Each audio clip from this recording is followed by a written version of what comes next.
Hey friends, how's it going? My name is Gabby, and today I'm going to be filming my worst books that I read in the year of 2022.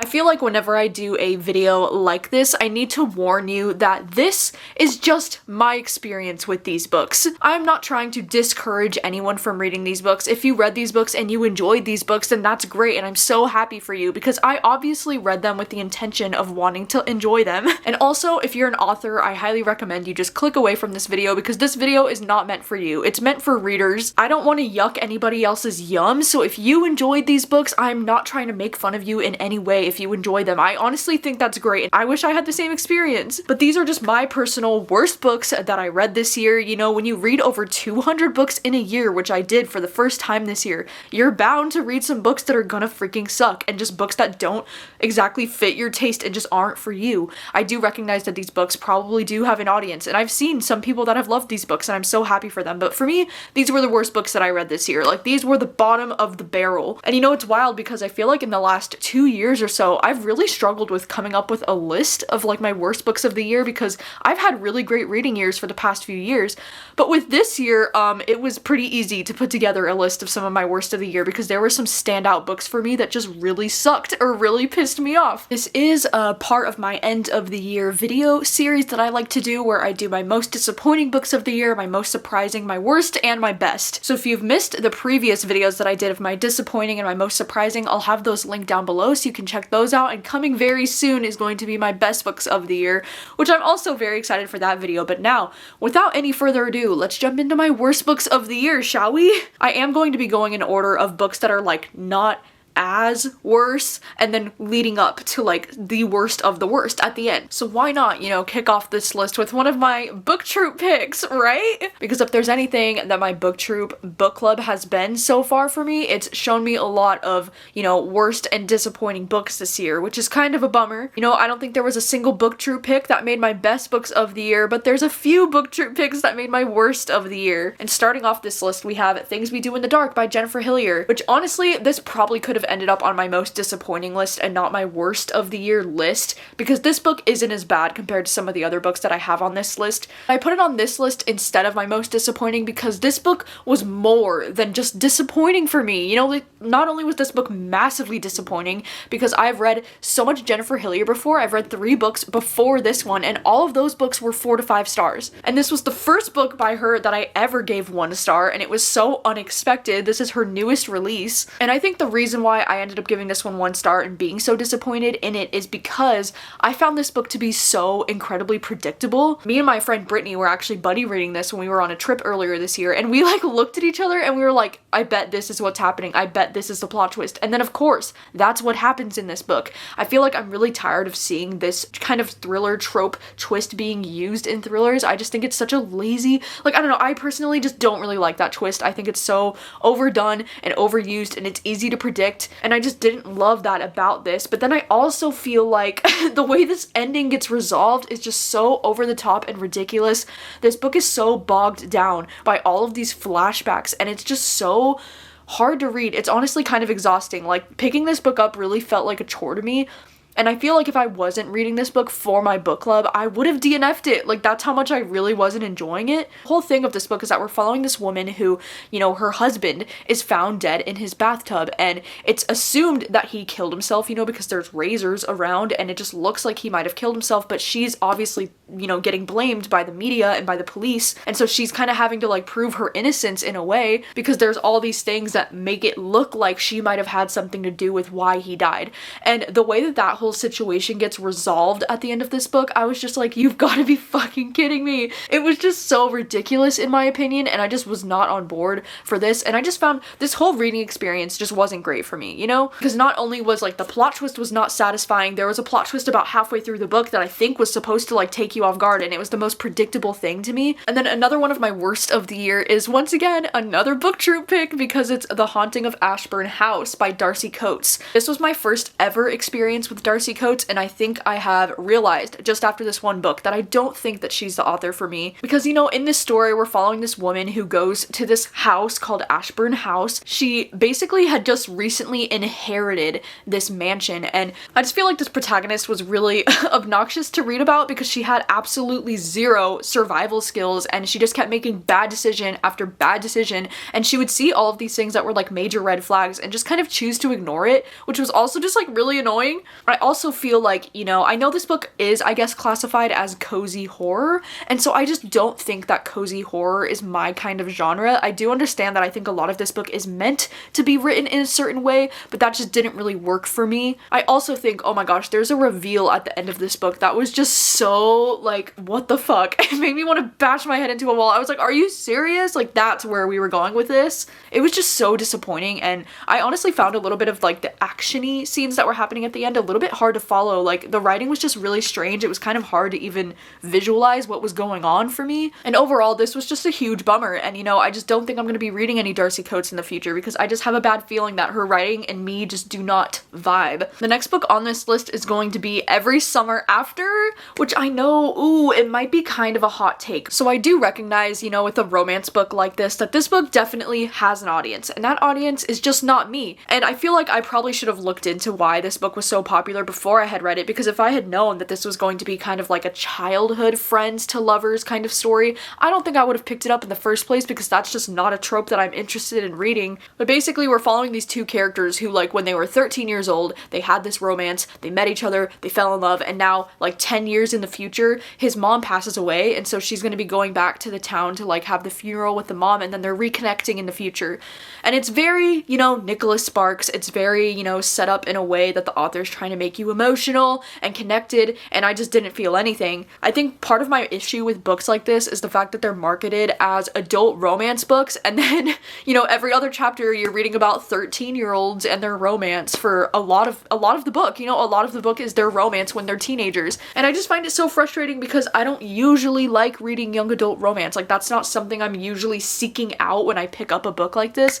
And so it's just frustrating because I'm like, I don't really care about this 13-year-old romance section, and then I don't really care about their romance when they're reconnecting as adults because I don't love the, like, reconnecting with friends to lovers. Like, I don't care that much. And also, oh my gosh, the reason why I'm so shocked that this book is as loved as it is because of something that happens towards the end of this book that is just oof. Like, these characters make a decision that is just nearly, like, irredeemable in my opinion, and I guess I don't understand why this book is as popular as it is because of that one aspect in the book. I'm like, how do you ship this romance after you know that, after you know something that happened, you know?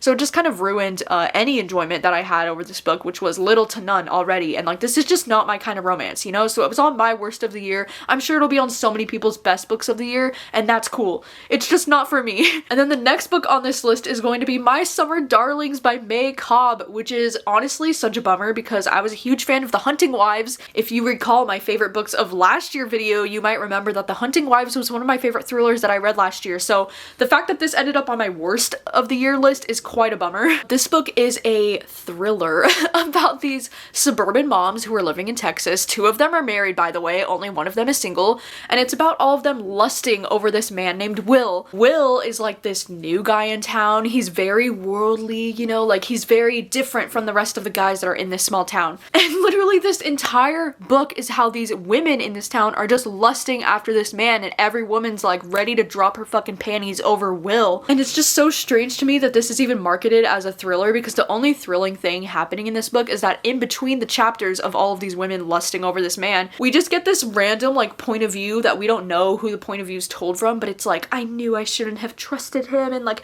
I knew it was gonna come to this, and she's all like bloody and whatever, and so you know that this man is a walking red flag. Like like 1 + 1 is 2. This man is a red flag. Like, hello, this is common sense here. But I don't know, I guess I just kept reading this book. Like, I honestly should have DNF'd it for how much I was not enjoying it, but I finished it because I was curious to see if it would end the way that I thought it would, and it did. So there was nothing surprising about this book. There was nothing interesting about this book. It was a 1 star. It was terrible. I didn't like anything about it. And then another book I thought was pretty terrible that I read this year is The Exorcist House. This is a independently published horror novel that I ended up reading for a video that I did where I read your horror recommendations, so I'm so sorry that it didn't end up working out for me, because this is a story about how this family moves into this house. Like, they move across the country, they move into this new house, and they quickly find out that this house used to be owned by an exorcist, and that exorcisms have happened in this house, and like there's weird stuff happening in the basement of the house. You know, I guess my main issue with this book was the writing style. Like, the writing in this book was just not great. Like, some of the language used in this book just did not make sense to me. Like, it was just so bizarre the way that this book was written to me. Like, when it would describe an action scene when a character is like running through the house because some shit is about to go down, the writing would be like, he ran down the basement stairs and then he slid like he was sliding into third base. Just what? I don't know, some of the writing choices in this book were just a choice. Like, that's what they were. They were a choice, and I just did not like the writing style at all in this book. It would immediately take me out of like an intense scene because of the way it was written. It was just very odd. And then also, this book is just one of those like stereotypical, like easy to predict. Like, I feel like if you've read any kind of exorcism type of story before, I feel like you'll be able to know where this one's going. Like, there's nothing super unique about this book. I also just think, you know, part of it is probably a me thing, because I have discovered about myself is that I don't really like reading or watching exorcisms. They are just not the most scary thing for me, and I just don't enjoy watching or reading about them. I just find them to be mostly cringy and mostly kind of boring, to be honest. And so maybe this was more of a me thing, because I just don't enjoy books like this, and I discovered that about myself this year. And then another one that I really did not enjoy this year is Pieces of Her by Karen Slaughter. And this one was a bummer, you know, because Karen Slaughter is another author that I've really enjoyed most of the books that I've read from Karen Slaughter. I'm pretty sure before I reading this one, every book that I've read from her has been a 4 or 5 star. And this book had to be one of the most boring thrillers that I've ever read in my life. Like, I think this is the book that I struggled through the most this year. Like, I pushed myself so hard to finish this book, because I actually ended up reading this book with my friend Jess for one of their live shows that they were doing for their book club. So I felt like I was like, shit, like I have to finish this book, you know, like I'm reading it for my friend's book club. And if it wasn't for that book club, oh my gosh, I probably would have DNF'd this like 100 pages in. Like, I was immediately not vibing with it. Our protagonist in this book, I'm pretty sure her name is Andy, she just drove me absolutely fucking crazy, like right from the beginning. And like the whole premise of this book is just so strange, you know, in the first place, because it's like we're following this girl who's, you know, she's a grown-ass woman, and she finds out that her mom might have this like weird secret past because of something that happens like right at the beginning. There's like the shooting at a mall, and the way that her mom reacts to it, it's like she all of a sudden realizes like maybe her mom has like more to her than meets the eye, you know, because she reacts really quick and she's able to like save her. But it's like, it's weird because then this whole book is about how she's like trying to discover her mom's secrets and her mom's past. And oh my god, it was so boring, because not only do we get a lot of like Andy's perspective as she's like out on the road and like on the run and like doing all this shit, but then we also get the point of view of like her mom back in the past, like to learn more about her past. And like those chapters were literally like, it was like watching grass grow, you know, like it was freaking slow, so boring, did not care. And then this book, in the second half of it, I'm not obviously going to say what happens because I feel like that's really spoilery to know what's happening in the second half of this book, but it just involved something that I usually don't care about to read in thrillers anyway. So just add that to the list of reasons why I was like, gosh, this book is my Everest. It was just really such a bummer to read this book. I did not like it at all. And you know what sucks too is that before I read this book, I was actually really excited about the Netflix adaptation that they made with Toni Collette, because I freaking love Toni Collette. But after disliking this book as much as I did, I don't think I'm interested in watching that show anymore, which is such a bummer, because I know the show might be better, but now I'm just like really not interested in this storyline like at all. And then another book that I ended up really not enjoying that I read this year is Best Day Ever. This is a thriller that all takes place within like 24 hours. It kind of like breaks it down hour by hour in this book, so you read like 11 a.m., 11:30, like, you know, each chapter is a different hour, right? And we're following this guy who being in this male protagonist, like being in his head was like one of the worst things that I read this year. Like, he was just so fucking obnoxious. He's like one of those characters that is just so like narcissistic and so full of himself and so egotistical and just like, yeah, I'm the fucking best, okay? And the whole premise of this book, you know, is that this man is going to be taking his wife and his 2 sons on this trip, and it's gonna be like the best day ever, and he has this whole thing planned. Being in the mind of this character just drove me absolutely fucking nuts. Like, he is such a fucking asshole, and like there are times where I could read a thriller from a character that we're not supposed to like. Like, I feel like oftentimes I do enjoy thrillers when we read from a character that we're not supposed to like, but this character was so frustrating that there was like nothing enjoyable about this book for me. I also just thought the writing style was so dense. Like, good lord, break up a paragraph with some dialogue. Like, what the fuck is this? It was just constant, like, pages after pages of paragraphs of this man's inner dialogue thoughts that I did not give a shit about. Also, I saw some other reviewers who reviewed this book negatively saying that the protagonist gave off major Donald Trump vibes, and I was like, oh my gosh, took the words right out of my mouth. Like, that is exactly what I was feeling. And then another book that was massively disappointing and ended up being a 1-star book for me was Hide, which, like, what the heck? I really thought when I read the premise of this book that this could be a new favorite. Like, it sounded so cool because the premise of this book had so many keywords that intrigued me. It just says a high-stakes hide-and-seek competition turns deadly, and then we're talking an abandoned amusement park. Like, I'm sorry, this should have been everything. I feel like the reason why this one was so upsetting too is because it has so much potential with a premise like that. I really thought I was getting myself into something interesting, and I did not expect it to be a 1-star book for me. Like, and I'm only giving it 1 star because I don't have anything positive to say about this book. Like, I did not connect with any of the characters. I found them all to be quite obnoxious, if I'm being honest, and I don't understand why this book is being marketed as an adult book when these characters literally read so young adult. Like, I was so convinced. I was like, there's no way this is an adult book. Like, this is for sure young adult. And I just couldn't handle reading about these bratty teenagers for this long period of time. This book is quite short too, but it honestly felt so long because there was just nothing happening in this story. Like, I feel like none of the action is really happening on page until the second half of the book, and even then, by that point, I just didn't really care anymore. I feel like you can tell that this book was so heavily inspired by other things, kind of like it gave me major like battle royale vibes. It reminded me of the Hunger Games, Squid Game, Maze Runner, or even Bird Box. Like, it reminded me of so many other things that I think you should just check out any of those instead of this book, because this book did nothing for me. Alright, getting into my top 3 worst books that I read this year. Coming in at number 3 is going to be 9 Lives by Peter Swanson, which, yes, this was another one of my booktube picks this year. And yes, you might be surprised that this is number 3 and not number 1, but there were actually 2 books that annoyed me even more than this one did. And in this story, I was pretty hyped about this one, you know, because this is an Agatha Christie style retelling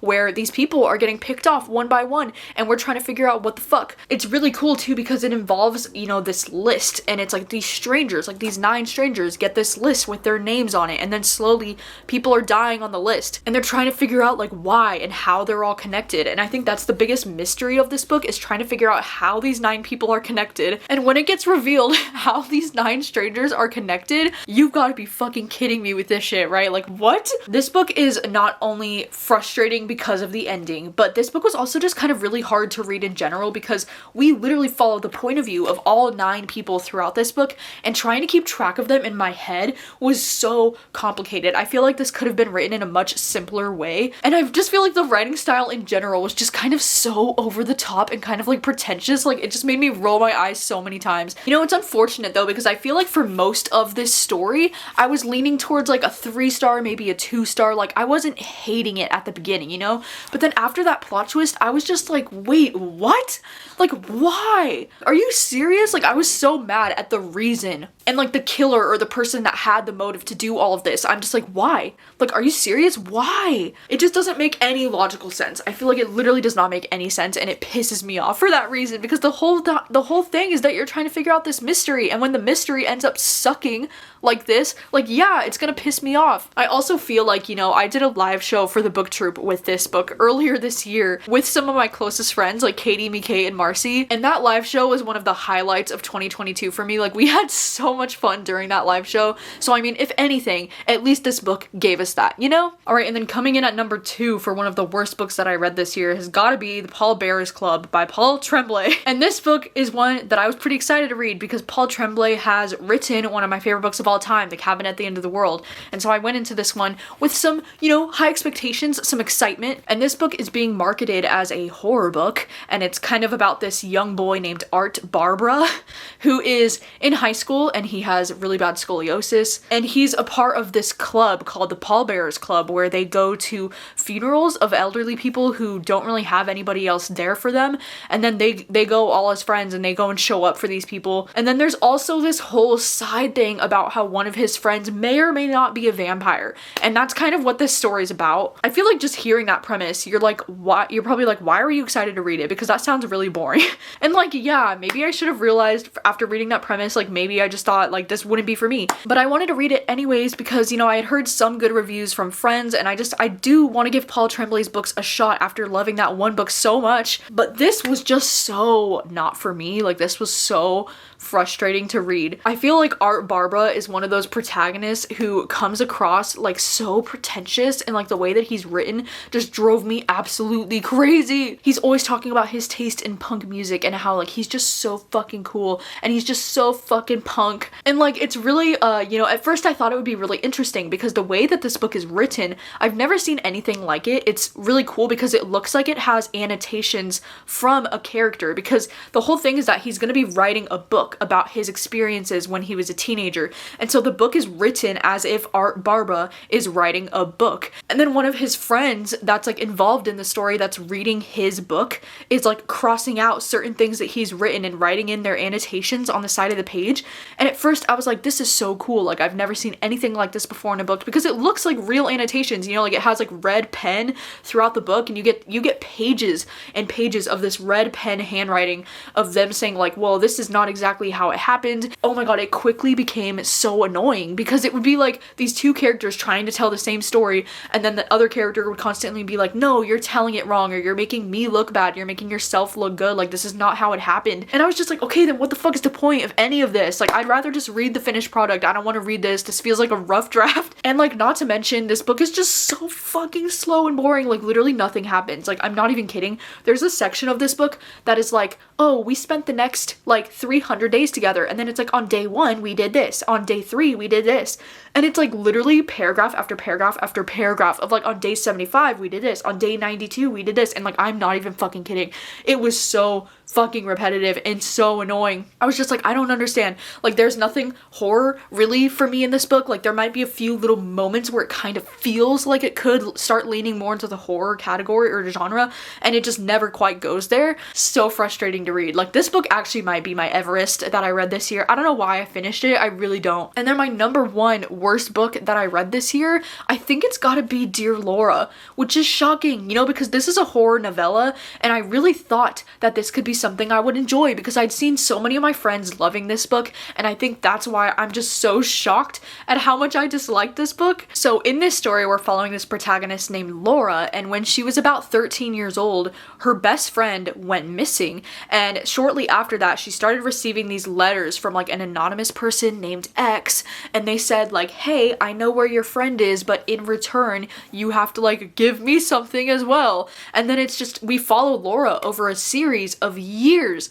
where she's, receiving these anonymous letters, and then she's giving things to this creepy stalker person in return in hopes that one day she'll find out what actually happened to her best friend. And this entire novella, which is short by the way, it's a short book, but this entire book while I was reading it, I just kept being like, why? Or like, what is the reason? Like it just doesn't make any fucking sense to me. It's like you don't even know if this person actually knows where your friend is, and like crazy to me too because this book also takes place when she's like about 40 years old, and that's like the present timeline that we're following. So it's like the fact that this happened when you were literally 13 years old, almost 30 fucking years ago, and you're still communicating with this person and acting like you're still gonna find out what happened to your friend that happened 30 fucking years ago. Like it just felt so ridiculous and like unrealistic to me. I don't know what year this book was supposed to be taking place in, but there would be times when the stalker, X or that person, they'd be like, yeah, leave it on your front porch and then I'll come get it overnight. And she would literally leave something of hers out on the front porch for the stalker to come and take, and she would not even make any effort to try and figure out who this person was or to try and see them. Like, what the like, what? If somebody was literally going through all this effort to try and make you scared and to try to make you feel like you're being watched or stalked, why wouldn't you put in the same amount of effort trying to figure out who this person is? Tank also just had to come in and say how annoyed he was with Laura's character. It was also Tank's worst book of 2022, in case you were wondering. Me and Tank have very similar taste when it comes to books. Yeah, all jokes aside, oh my gosh, Laura was just probably the most frustrating protagonist that I read about this year. I just struggled to understand why she could not care about trying to figure out the identity of this person, and the premise of the story is so freaking cool, and I think that that's why it's so upsetting that this book ended up disappointing me as much as it did. And it was probably the worst book that I read this year. Like, it was probably the book that I was just like, why? Like, the whole time, every single page, everything that was happening, I was like, why? I had so many books that I could have put on this worst books of the year list. Like, it was actually kind of hard to narrow it down, which is actually a bummer when you think about it, because it's like, then my reading year wasn't that great. And a lot of times I know you might be asking like, well, why did you finish half of these books if you were not enjoying it as much as you were? But you know, sometimes I just have obligations, like for my book club or for friends' book clubs or for, you know, video purposes. I try to finish some of these books just so that I can give you my full opinion on the whole story. And that's when it really sucks, and I feel like that's why sometimes my booktube books end up being on this list, because I have to finish them for my book club, you know? But yeah, let me know what you think. Let me know if there are any books that you would agree with that are also some of your worst books that you've read this year on this list, or let me know which are some of your worst books that you've read this year. I'm sure you've got some controversial opinions, so let me know all of them in the comments of this video. Thank you so much for watching. You can expect my best books of the year video to be coming very soon. If you're watching this the day that it goes up, don't forget that tomorrow I'm actually going to be doing my BookTube Superlatives live show. That's going to be happening at 3 p.m. Pacific time. I will have the link down in the description of this video if you'd like to save it to join me. But it's a chance for us to get to talk about all of the BookTube picks this year, kind of talk about our favorites, our least favorites, our favorite plot twists, you know, a bunch of different superlatives like that. So I hope that you can join me. And yeah, my next video after that live show should be my best books of the year video. So I'm really looking forward to that and being able to spread some positivity right before Christmas, right? Thank you so much for watching it, and I will see you very soon with another video. Bye!